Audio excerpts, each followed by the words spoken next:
अस्सलाम वालेकुम एवरीवन। उम्मीद है आप सब खैरियत से होंगे और मैथ्स की प्रैक्टिस भी चल रही होगी। जैसा कि आप जानते हैं कि हम 9th क्लास का जो मैथ्स का न्यू सिलेबस है उसको कवर कर रहे हैं और एक्सरसाइज 1.1 एंड 1.2 जो है वो कंप्लीट हो चुकी है। सो आज हम जो है वो एक्सरसाइज 1.3 उसको स्टार्ट करेंगे।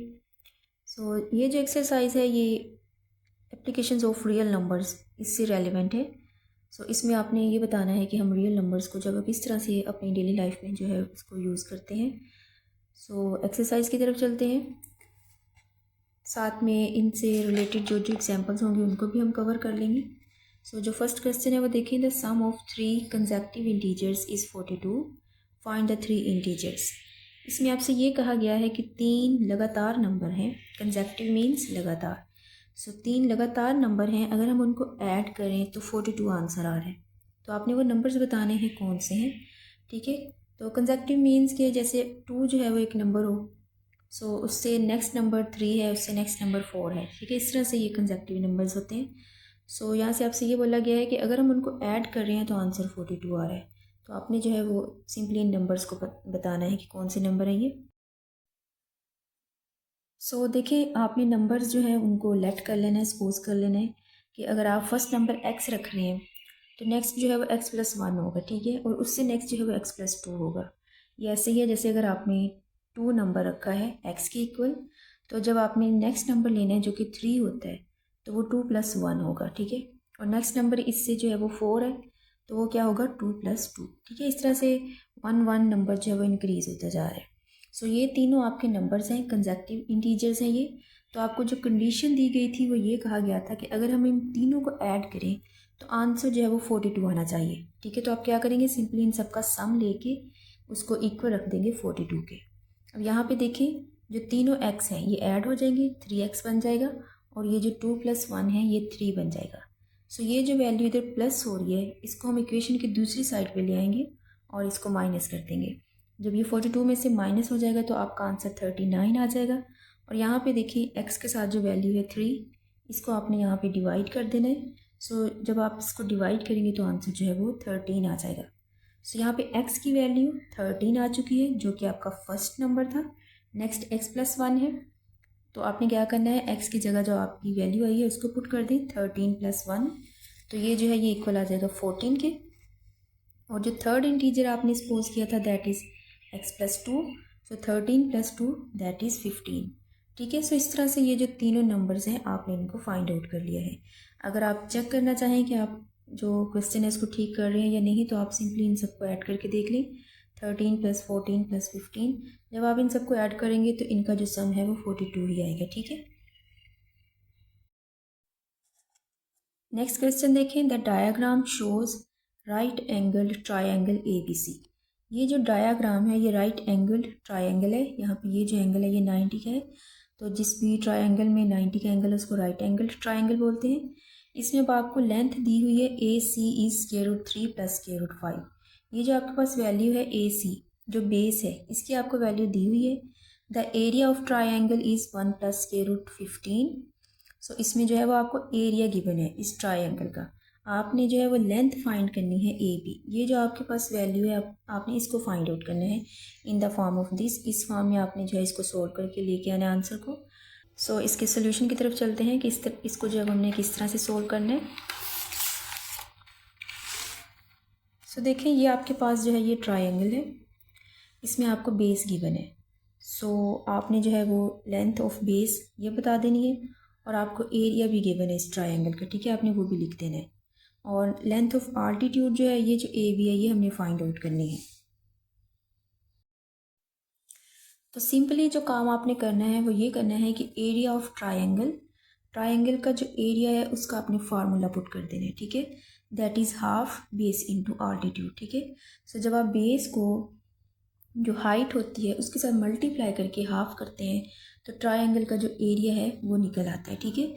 सो जो जो आपके पास वैल्यूज़ गिवन है उनको आप पुट कर लें। जैसे कि एरिया गिवन था आपने उसको पुट कर लिया है, बेस गिवन है आपने उसको पुट कर लिया है। तो ये जो हाइट आपने फाइंड करनी है इसको आप ऐसे लिखा रहने दें, ठीक है। तो सोल्व कैसे करना आपने, ये जो 2 डिवाइड हो रहा है इसको दूसरी साइड पर ले आए, इसको इसके साथ मल्टीप्लाई करते हैं। सो 2 1 2 और 2√15 इसी तरह से आ जाएगा।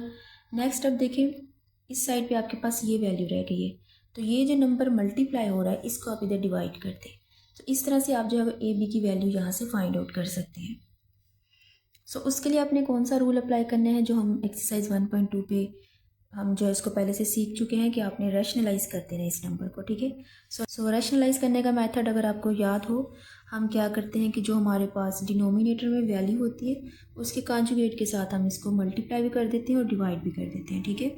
सो जब आप इन वैल्यूज़ को मल्टीप्लाई करेंगे, सो ऊपर जो है 2, इसको आप इन दोनों वैल्यूज़ के साथ मल्टीप्लाई कर दें, 2 स्क्वायर रूट 3 आ जाएगा एंड -2 स्क्वायर रूट 5 आ जाएगा। इसी तरह से इस वैल्यू को इन दोनों वैल्यूज़ के साथ मल्टीप्लाई कर दें, तो ये जो 2 है इसको हम ऐसे लिखेंगे और ये जो स्क्वायर रूट के अंदर दोनों वैल्यूज़ हैं ये मल्टीप्लाई हो जाएंगी, 15 3 ज़ा 45। इसी तरह से यहाँ पे 2 जो है ये ऐसे ही आ जाएगा और 15 को 5 के साथ मल्टीप्लाई कर देंगे, दैट इज़ 75, ठीक है। तो इस तरह से आपने जो ऊपर वैल्यूज़ हैं उन सबको सेपरेट मल्टीप्लाई कर दिया है और नीचे आप देखिए कि ये जो वैल्यू है प्लस में और माइनस में इनका सेपरेट स्क्वायर ओपन हो जाएगा, ठीक है। सो ये क्या हो जाएगा, स्क्वायर रूट 3 और इसका स्क्वायर माइनस स्क्वायर रूट 5 और इसका स्क्वायर, ठीक है। सो इस तरह से ये जो वैल्यूज़ हैं ये आपको पता है कैंसिल हो जाती हैं यहाँ से, और जो डिनोमिनेटर में स्क्वायर रूट होता है वो ख़त्म हो जाता है। इस तरह से पीछे आपके पास जो वैल्यू रह जाएगी दैट इज़ 3 - 5, ठीक है। और नेक्स्ट देखिए इनको जो है आप सॉल्व कर सकते हैं, ये जो 45 है या 75 है इनके आप जो है वो फैक्टर्स निकाल लें। जैसे कि 45 है, 3 पे इसको डिवाइड करें तो आपके पास जो आंसर है वो 15 आ जाता है। अगेन इसको 3 पे डिवाइड करें तो 5 आ जाता है, ठीक है। सो यहाँ पे देखें ये जो पेयर है आपके पास 3 जो है वो 2 टाइम्स यहाँ पे आ रहा है। सो ये जो है स्क्वायर रूट से वैल्यू बाहर आ जाएगी और 5 जो है वो स्क्वायर रूट के अंदर ही रह जाएगा, ठीक है। सो इस तरह से आपने 45 जो है इसको सोल्व कर लेना है। यहाँ पे ये जो 3 था जो स्क्वायर में था ये बाहर वैल्यू आ चुकी है और 5 जो है वो अंदर ही रह जाएगा। सेम ऐसे ही जो 75 है इसको आपने करना है। देखिए 75 जो है ये भी 3 पे डिवाइड करें इसको 25 आ जाएगा। और नेक्स्ट ये जो 25 है ये 5 का स्क्वायर होता है, ठीक है। यहाँ पे यानी 5 जो है ये 2 टाइम्स यूज़ हो रहा है तो इसको आप जो है वो बाहर लेके आ सकते हैं। तो सेम आपने यहाँ पे भी यही काम किया है, यहाँ से जो है वो 3 अंदर रह जाएगा जो सिंगल वैल्यू है और जो 5 पेयर में था उसको आपने बाहर ले आना है। नेक्स्ट आपने इन वैल्यूज़ को मल्टीप्लाई कर देना है, 3 2 ज़ा 6 एंड 5 2 ज़ा 10, ठीक है। उसके बाद आप देख लें जो वैल्यूज़ सेम है, जैसे कि स्क्वायर रूट 3 है एंड स्क्वायर रूट 3, इन दोनों को आप सोल्व कर लें। 2 - 10 ये आपके पास -8 आ जाएगा। इसी तरह से ये जो स्क्वायर रूट 5 में दोनों वैल्यूज़ हैं इनको आप सोल्व कर लें। 6 - 2 ये आपके पास 4 आंसर आ जाएगा, ठीक है। उसके बाद आपने क्या करना है, इन वैल्यूज़ को सेपरेट ओपन कर देना है। इस वैल्यू के साथ -2 को सेपरेट ओपन कर दें और इस वैल्यू के साथ। तो उसके बाद क्या होगा, ये जो माइनस माइनस है ये प्लस हो जाएगा और 2 जो है इसकी कटिंग हो जाएगी 8 के साथ, तो आपके पास आंसर जो है वो 4/√3 रह जाएगा। इसी तरह से यहाँ पे 2 की कटिंग जो है वो 4 के साथ हो जाएगी एंड प्लस माइनस माइनस, आपका जो आंसर है वो 2/5 ये रह जाएगा, ठीक है। दैट इज़ रिक्वायर्ड लेंथ, जो ट्राइंगल थी ये उसकी लेंथ थी जो आपसे पूछी गई थी, जो कि आपने फाइंड आउट कर ली है। तो ये आपसे इसी फॉर्म में पूछी गई थी, a/√3 एंड b/5, ठीक है। सो यहाँ पे a की जो वैल्यू है ये 4 है और b की जो वैल्यू है ये -2 है। नेक्स्ट क्वेश्चन नंबर 3 देखें। A rectangle has sides of length, ये आपको जो है एक रेक्टेंगल है उसकी दोनों साइड्स की लेंथ दी हुई है, ठीक है। तो आपने जो है एक्सप्रेस करना है इसको, express the area of the rectangle in the form of this where a and b are integers. तो आपने सिंपली क्या करना है, इसका एरिया फाइंड करना है, ठीक है। तो किसी भी रेक्टेंगल का एरिया फाइंड करने का जो मेथड होता है उसमें जो आपको लेंथ्स गिवन होती हैं आपने उनको मल्टीप्लाई कर देना है, ठीक है। तो इसके सोल्यूशन की तरफ चलते हैं। सो इस तरह से आपके पास एक रेक्टेंगल है, ठीक है, उनकी साइड्स जो है वो आपको गिवन है, तो दोनों साइड्स को आपने मल्टीप्लाई कर देना है। इसका जो एरिया का फार्मूला होता है that is length into width, तो आपने सिंपली इन दोनों को मल्टीप्लाई कर देना है। अब इसमें आप इस तरह से करें कि ये जो नंबर आपका डिवाइड में जा रहा है √2, इसको आप सबसे पहले सिंप्लीफाई कर लें, ठीक है। फिर उसके बाद आपका नेक्स्ट जो क्वेश्चन है उसको सोल्व करना ज़रा ईजी हो जाएगा। अगर आप इस नंबर को इसके साथ और इस नंबर को इसके साथ मल्टीप्लाई करेंगे तो फिर आपको 2 टाइम्स इसको सिंप्लीफाई करना पड़ेगा, तो बेहतर है आप इसको स्टार्ट में ही जो है वो इसको सिंप्लीफाई कर लें। तो √2 है, इसी के साथ आप इसको मल्टीप्लाई भी कर दें और डिवाइड भी कर दें, तो नीचे जो वैल्यू है स्क्वायर रूट में वो आपके पास ओपन हो जाएगी, ठीक है। क्योंकि ये स्क्वायर रूट 2 टाइम्स आ जाएगा तो आपके पास वैल्यू जो है वो इस तरह से ओपन हो जाती है, स्क्वायर बन जाएगा, तो ये स्क्वायर जो है स्क्वायर रूट से कैंसिल हो जाएगा। उसके बाद 4 को जो है इससे मल्टीप्लाई कर दे और यहाँ पे देखिए इनकी कटिंग हो जाएगी, 2 2 ज़ार 4, सो आपने क्या किया, सिंपली इस जो टर्म को सोल्व कर लिए, पीछे आपके पास जो वैल्यू रह जाएगी वो -2/√2। तो इस तरह से ये जो क्वेश्चन है काफ़ी हद तक सिंप्लीफाई हो गया है। अब आप सिंपली इनको मल्टीप्लाई कर दें।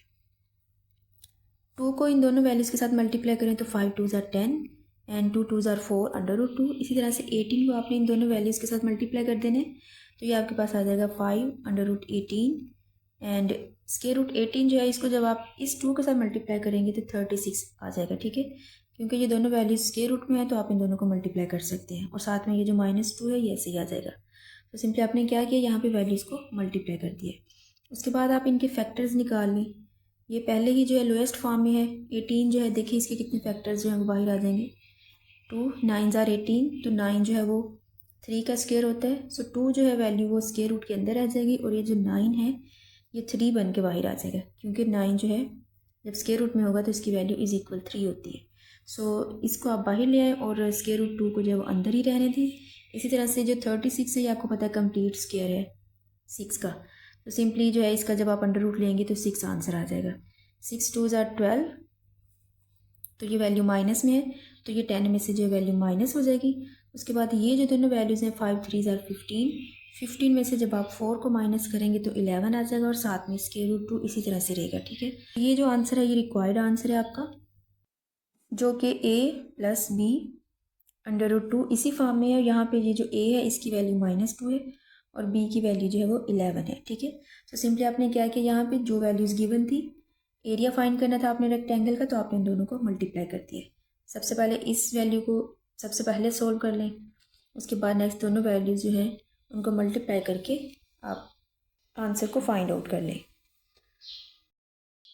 क्वेश्चन नंबर 4 देखिए, find 2 numbers whose sum is 68 and difference is 22। आपने वो 2 नंबर बताने हैं जिनको अगर हम ऐड करें तो ये आंसर आए, और अगर हम उनको माइनस करें तो ये आंसर आए। और सेम ऐसा ही क्वेश्चन जो है वो आपकी एग्जाम्पल में है, पहले एक दफ़ा उसको देख लेते हैं।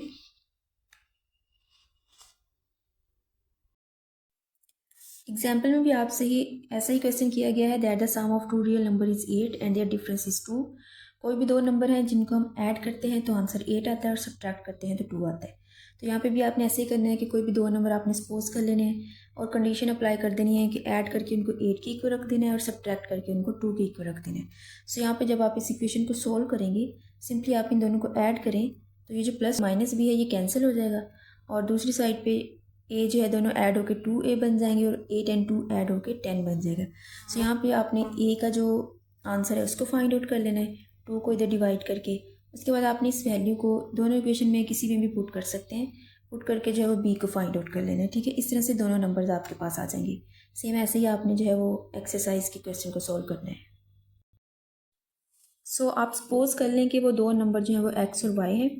सो जो कंडीशन है उसके अकॉर्डिंगली आपने क्या करना है कि x + y को 68 रख देना है और x - y को 22 रख देना है। ठीक है, उसके बाद देखिए अगर आप इन दोनों इक्वेशंस को ऐड करते हैं तो ये जो दोनों वैल्यूज़ हैं ये कैंसिल हो जाएंगी। यहाँ पे x और x ये 2x रह जाएगा, और जब आप इन दोनों को ऐड करेंगे तो ये आंसर जो है वो = 90 के आ जाएगा। तो सिंपली जो है 2 को इधर डिवाइड कर दें 90 के साथ, तो 45 जो है आपका आंसर आ जाएगा। सो फर्स्ट नंबर जो है x 45 वो आपने जो है फाइंड आउट कर लिया है, और नेक्स्ट नंबर फाइंड करने के लिए इस इक्वेशन में या इस इक्वेशन में आप वैल्यू को पुट कर सकते हैं। सो अगर हम फर्स्ट वाली इक्वेशन में ही वैल्यू को पुट करें, x की जगह आपने 45 रख देना है, + y = 68, और ये जो 45 है दूसरी तरफ जाके माइनस हो जाएगा, और माइनस होने के बाद आपका आंसर जो है वो 23 आ जाएगा। ठीक है, सो इस तरह से y की वैल्यू जो है वो 23 आ चुकी है। सो आप चाहें तो एक दफ़ा इसको क्लियर भी कर सकते हैं कि आपने क्वेश्चन को सही तरह से सोल्व किया या नहीं। सो सिंपली आप इन दोनों को ऐड करेंगे जब 45 + 23, तो आपका जो आंसर है वो 68 आएगा, और अगर आप इन दोनों को माइनस करेंगे 45 - 23, तो आपका आंसर जो है वो 22 आ जाएगा। नेक्स्ट क्वेश्चन नंबर 5 देखिए, the weather in Lahore was unusually warm during the summer of 2024। The TV news reported temperature as high as 48 degree. By using the formula, find the temperature as Fahrenheit.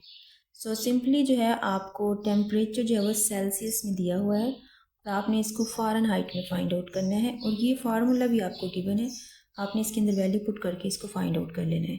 इससे relevant जो है वो एक example भी है, पहले उसको भी देख लेते हैं।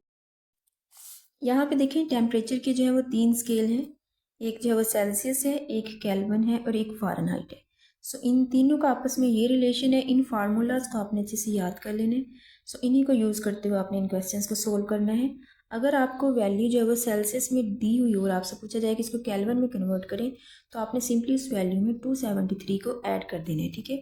इसी तरह से आपको अगर वैल्यू केल्विन में दी हो और आपने सेल्सियस में फाइंड करनी हो, तो ये आप दूसरी साइड पे ले जाएं तो आपने इसको माइनस कर देना है, ठीक है। सेम ऐसे ही सेल्सियस और फ़ारेनहाइट जो इनका रिलेशन है उसके लिए ये फार्मूला यूज़ करते हैं। सो यहाँ से अगर आपने फ़ारेनहाइट को फाइंड आउट करना हो तो बाकी सारी वैल्यूज़ आप दूसरी साइड पे ले जाएं, तो इस इक्वेशन से आप फ़ारेनहाइट में भी फाइंड आउट कर सकते हैं। तो यहाँ पे आपको जो है वो तीनों स्केल्स इन्होंने बताए हुए हैं कि तीनों का जो बॉइलिंग पॉइंट है और जो फ्रीजिंग पॉइंट है उनमें इनकी वैल्यूज़ क्या होती हैं। सो एक दफ़ा ये भी आपने देख लेनी है, एमसीक्यूज़ में आपसे ये पूछा जा सकता है। जो सेल्सियस स्केल है उसका फ्रीजिंग पॉइंट 0 है और केल्विन में जो है वो 273 है और फ़ारेनहाइट में वो 32 है। इसी तरह से अगर हम इनके बॉइलिंग पॉइंट की बात करें तो यहाँ पे 100 पे सेल्सियस में जो है वो कोई भी चीज़ बॉयल होती है, ये जो है वाटर उसका बताया हुआ है। उसके बाद जो केल्विन है उसमें ये 373 है और फ़ारेनहाइट में ये जो है ये 212 है, ठीक है। सो इस तरह से जो वाटर है उसका आपको बॉइलिंग और फ्रीजिंग पॉइंट बताया हुआ है। इसी तरह से जो नॉर्मल बॉडी का टेम्परेचर है उसकी आपको वैल्यू बताई हुई है। सो जो एग्जाम्पल है टेम्परेचर से रिलेटेड उसमें यह है कि normal human body temperature is 98.6 Fahrenheit, convert it into Celsius and kelvin. आपने इन दोनों स्केल्स में जो है इसको कन्वर्ट करना है। सो वैल्यू जो है वो फ़ारेनहाइट में गिवन है, आपने ये फार्मूला यूज़ करना है। इसमें f की जगह इसकी वैल्यू पुट करें, इन दोनों को माइनस करें, उसके बाद 5 के साथ मल्टीप्लाई करके 9 के साथ डिवाइड कर लें। तो ये आपके पास वैल्यू जो है वो सेल्सियस जो स्केल है उसके अंदर आ जाएगी। उसके बाद जब आपने केल्विन में फाइंड करना है तो उसके लिए आप क्या करते हैं, सिंपली जो सेल्सियस स्केल है उसके अंदर 273 को ऐड कर देते हैं, तो आपकी वैल्यू जो है वो केल्विन में फाइंड आउट हो जाती है।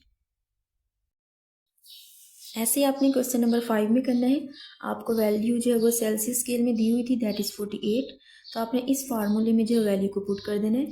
तो सी की जगह आप 48 पुट करें, उसको जो है 9 से मल्टीप्लाई करके 5 के साथ डिवाइड कर दें, तो आपके पास ये आंसर आ जाएगा और इसमें 32 को ऐड कर दें। तो इस तरह से जो टेम्परेचर है वो फ़ारेनहाइट में फाइंड आउट हो चुका है। नेक्स्ट क्वेश्चन देखें। The sum of the ages of the father and son is 72 years. यानी यहाँ से आपसे कहा जा रहा है कि बाप और बेटे दोनों की एज को अगर हम ऐड करें तो 72 बन रहा है। 6 ईयर्स एगो, 6 साल पहले, the father's age was 2 times the age of the son. जो बाप की एज थी वो बेटे से 2 गुना थी। What was the son's age 6 year ago. तो 6 साल पहले बेटे की क्या एज थी, सिंपली आपने जो ये बताना है। सो इसमें आपने ध्यान से इनकी कंडीशंस को देख लेना है कि अगर दोनों की एज अगर आप एक्स और वाई रखें तो पहली कंडीशन उन्होंने ये बोली है कि आप उसको अगर ऐड करें तो 72 आएगा। फिर उसके बाद 6 ईयर्स एगो, तो जो आपने दोनों की एजेस सपोज की होंगी उनमें से आपने 6 को माइनस कर देना है और फिर उस पर नेक्स्ट कंडीशन अप्लाई कर देनी है कि जो फादर्स एज है वो 2 टाइम्स है सन्स एज, ठीक है।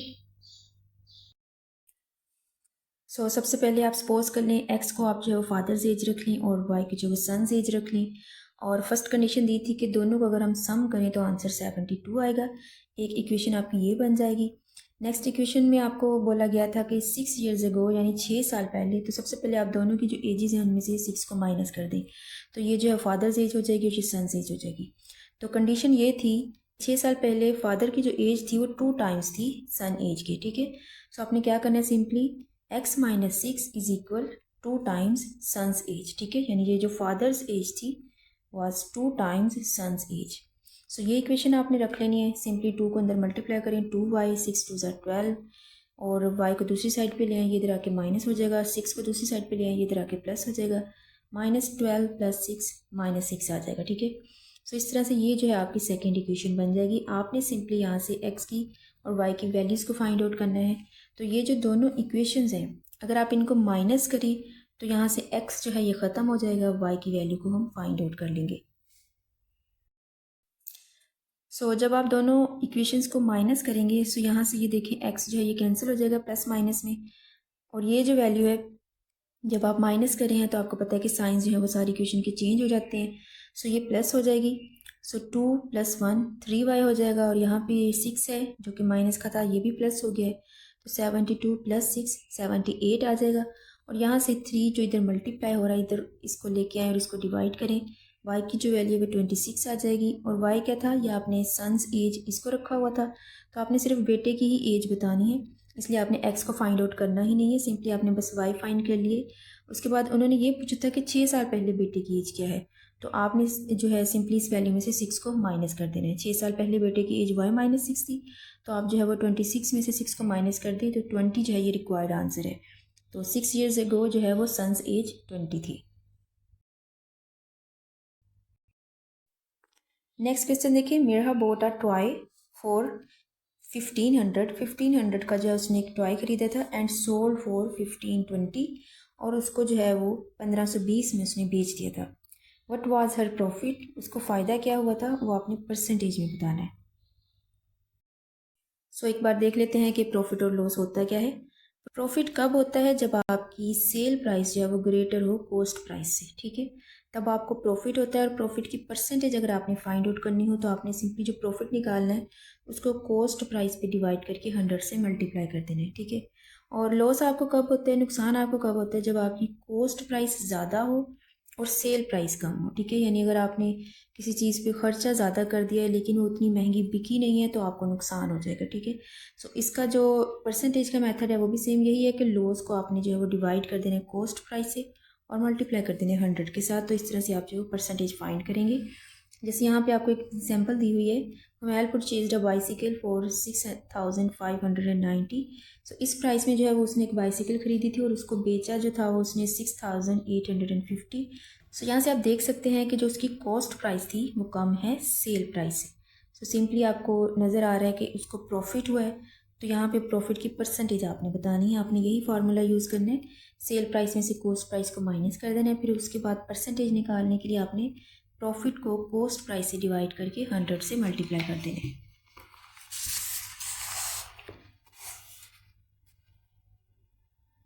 सो यहाँ पे देखें गिवन वैल्यूज़ आपने जो है उनको पुट किया है, सिंपली प्रॉफिट के लिए इन दोनों को माइनस कर दिया, ये आपके पास प्रॉफिट आया है, और इस फार्मूले में आपने इसकी वैल्यू को पुट करके प्रॉफिट को फाइंड आउट कर लिया है।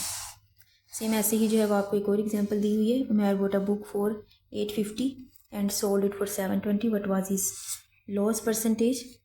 उसने एक किताब जो है वो इतने पैसों में ख़रीदी थी और उससे कम पैसों में जो उसने इसको बेचा है, तो उसको जो नुकसान हुआ है वो आपने बताना है। तो उसके लिए भी आपने क्या करना है, loss cost price minus sale price, ये आपका नुकसान निकल आएगा। उसको आपने सिंपली कॉस्ट प्राइस पे डिवाइड करके 100 से मल्टीप्लाई करके उसकी परसेंटेज को बता देना है। एक और एग्जांपल देख ली, Saleem, Nadeem and Tanveer earned a profit.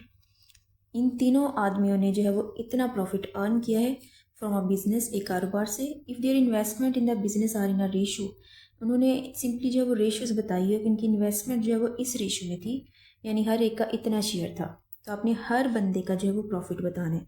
Simply इस तरह के क्वेश्चन में हम क्या करते हैं कि जो रेशोज़ दी होती है आप उनको ऐड करें, तो आपको जो है वो टोटल अमाउंट पता चल जाती है कि टोटल वैल्यू में से हर एक बंदे का जो है वो कितना हिस्सा है। सो जब आपने सेपरेट हर बंदे का प्रॉफिट बताना है, जैसे आप फर्स्ट बंदे का बताएंगे 4, तो आप इसको टोटल जो है 25 इससे डिवाइड करके जो उनको प्रॉफिट अर्न हुआ है उसके साथ मल्टीप्लाई कर देंगे। इसी तरह से आपने सेकंड और थर्ड इन तीनों आदमियों की जो है वो परसेंटेज बता देनी है कि प्रॉफिट में इनको कितने पैसे मिले। सो जब आप सलीम का प्रॉफिट बताएंगे तो उसकी परसेंटेज जो है वो रेशो में देख लें 4 है, उसको टोटल के साथ डिवाइड करें और जितनी अमाउंट थी उसके साथ मल्टीप्लाई कर दें, तो ये जो है उसके हिस्से में इतना प्रॉफिट आ रहा है। इसी तरह से नेक्स्ट बंदे के लिए आपने 7 जो उसकी अमाउंट थी, जितना हिस्सा उसने डाला था उसके साथ आप उसको जो है मल्टीप्लाई करें और टोटल जो अमाउंट थी उसके साथ उसको डिवाइड कर दें, और जो प्रॉफिट था उसके साथ उसको मल्टीप्लाई कर दें। इसी तरह से थर्ड जो है इसको फाइंड आउट कर लेंगे। सो अगर हम क्वेश्चन को देखें तो कॉस्ट प्राइस जो थी वो 1500 थी और सेल प्राइस जो थी वो 1520 थी, विच मीन्स के प्रॉफिट हुआ है। सेल प्राइस में से आपने कॉस्ट प्राइस को माइनस कर देना है, तो 20 का जो है प्रॉफिट है। और परसेंटेज निकालने के लिए इस वैल्यू को आपने जो है वो कॉस्ट प्राइस के साथ डिवाइड करके 100 के साथ जो है वो मल्टीप्लाई कर देना है। तो जब आप सिंपली इनको सोल्व करेंगे, ये आप ज़ीरो जो है इनको कट कर दें, 20 को 15 पे डिवाइड करके देख लें, ये जो है आपकी वैल्यू फाइंड आउट हो जाएगी। उससे नेक्स्ट क्वेश्चन देखें, the annual income of the year is 9,60,000 while the exempted amount is 1,30,000. How much tax would he have to pay at the rate of 0.75%? सो इसमें आपसे ये बोला गया है कि जो तैयब लड़का है उसकी एनुअल इनकम 9,60,000 है और उसको जो रायत दी गई है, मतलब उसको इतने पैसों पे छूट मिली हुई है कि इतने पैसों पे उसको जो है वो टैक्स नहीं देना पड़ेगा और फिर बाकी के जो पैसे हैं उस पर उसको 0.75% के अकॉर्डिंगली टैक्स देना पड़ेगा। ठीक है, सो वो कितनी अमाउंट बनती है ये आपने बतानी है। तो सिंपली आपने ये जो टोटल अमाउंट है इसमें से इस वैल्यू को माइनस कर देना है क्योंकि ये टैक्स फ्री है। उसके बाद बाकी की जो वैल्यू आएगी उसके साथ आप इसकी परसेंटेज को फाइंड आउट कर लेंगे। सो उसकी जो एनुअल इनकम है वो 9,60,000 है, जो एग्जाम्प्टेड अमाउंट है वो 1,30,000 है। तो जब आप इन दोनों को माइनस करेंगे तो बाकी की जो अमाउंट है वो टैक्सेबल अमाउंट होगी। ठीक है, यानी उस पर टैक्स अप्लाई होगा जो कि 8,30,000 है। सो टैक्स रेट आपको गिवन था 0.75%। तो आपने 0.75% आपने इस वैल्यू को जो है वो बाकी की जो वैल्यू है जिस पे टैक्स अप्लाई हो रहा है उसके साथ मल्टीप्लाई कर देना। ठीक है, तो 0.75% जो है एक दफ़ा आप इसका पॉइंट ख़त्म कर दें, ये 100 जो है वो पॉइंट ख़त्म करने का है और दूसरा जो है 100 वो इस परसेंटेज का है। ठीक है, उसके बाद जब आप इस वैल्यू से मल्टीप्लाई करेंगे तो यहाँ पे ये जो 4 के 4 ज़ीरो हैं ये कैंसिल हो जाएंगे। उसके बाद आप 75 और 83 इन दोनों को मल्टीप्लाई करते हैं। ठीक है, डायरेक्ट भी आप कर सकते हैं और आप इस तरह से चाहें तो ऐसे भी कर सकते हैं। तो ये जो है ये आपका रिक्वायर्ड अमाउंट है। सो ये वो अमाउंट है जो इस वैल्यू पे उसको टैक्स देना पड़ रही है। नेक्स्ट क्वेश्चन में आपने बताना है find the compound markup on 3,75,000। इस अमाउंट पे आपने मार्कअप बताना है। ठीक है, for 1 year at the rate of 14% compounded annually. So इसमें आपसे ये बोला गया है कि इतनी अमाउंट जो कि आपने उधार ली है बैंक से या कहीं से भी उस पर आपको जो है सूद देना पड़ रहा है। तो उसकी जो सूद की परसेंटेज है वो 14% है। ठीक है, तो ये जो है एनुअली देना पड़ता है और आपसे जो है जस्ट 1 ईयर का ही पूछा गया है। वैसे जो मार्कअप का फार्मूला है वो थोड़ा डिफ़िकल्ट है, वो अप्लाई किया जाता है अगर आपके पास जो ईयर्स हैं वो 1 से ग्रेटर पूछे गए हों, लेकिन यहाँ पे आपको जस्ट जो है वो उसी साल का बताना है। तो आपने सिंपली जो है इस वैल्यू की 14% है उसको फाइंड आउट कर लेना है, वो रिक्वायर्ड आंसर होगा। तो इसको किस तरह से सॉल्व करना है, देखिए अमाउंट है आपके पास 3,75,000 और उस पर जो रेट बन रहा है वो 14% है। तो सिंपली आपने इस अमाउंट का 14% जो है वो फाइंड आउट कर लेना है। सो सेम वही मेथड है, आपने 14 को 100 से डिवाइड कर देना है, ये जो परसेंटेज का साइन है सो उसको 100 से रिप्लेस कर देना है और मल्टीप्लाई जो है इससे कर देना है। उसके बाद जब आप इसको सोल्व करेंगे तो आपके पास ये आंसर आ जाएगा। ठीक है, ये वो अमाउंट है जो उसको एज आ इंटरेस्ट जो है वो देनी पड़ेगी और ये जस्ट 1 ईयर के लिए पूछा गया है, इसलिए ये क्वेश्चन जो है वो इसी तरह से सोल्व हो जाएगा। वैसे जो है वो कंपाउंड मार्कअप उसका फार्मूला डिफरेंट होता है और उसको सोल्व करने का मेथड डिफरेंट होता है, लेकिन आपसे जो है वो जस्ट 1 ईयर का पूछा गया है तो आप इसी मेथड से इसको सोल्व कर सकते हैं। सो इस तरह से आपकी जो एक्सरसाइज 1.3 है ये कंप्लीट हो चुकी है। तो ये इतनी लेंथी एक्सरसाइज नहीं थी, साथ में आप इसकी प्रैक्टिस लाजमी कर लें और कहीं पे कोई भी कन्फ्यूजन हो तो आप मेरे से पूछ सकते हैं। नेक्स्ट वीडियो में जो है वो हम इंशाल्लाह रिव्यू एक्सरसाइज इसको कवर करेंगे। सो अपना ख्याल रखिएगा, दुआओं में याद रखिएगा। अल्लाह हाफिज़।